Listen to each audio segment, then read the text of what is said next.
Hi guys, and thank you for joining us today. In this video, I will show you how to use HTTP proxies inside Chrome on Windows.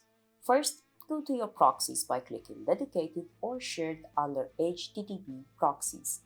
Then, click on My Dedicated Proxies. Here you can find your proxy list, IP, port, date expiry location, and more.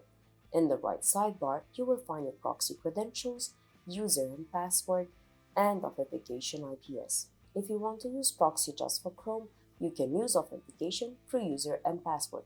If you want to use the proxy system-wide, then you should use IP authentication because Windows proxy settings don't support user and password, so other apps which are using system proxy can't authenticate to it. Using IP authentication with all the apps that are using system proxy can use the proxy that you've set it up. For now, I will use user and password authentication. If you want to learn more about IP authentication, please check our video in the description. Now, let's go set up the proxy. Go to Chrome Settings.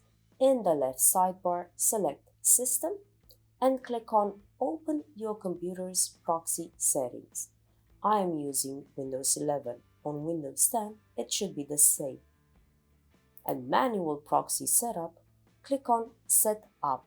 Enable User Proxy Server, write the proxy IP address and port, and click Save.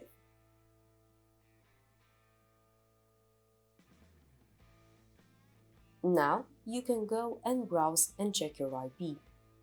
At first request, you will see that Chrome will ask you for your proxy credentials, the ones that you've set up into your account. Fill the form and then click on Sign In. That's it for now, guys. Now your Chrome browser is using an HTTP proxy. Thank you for watching and have a nice day.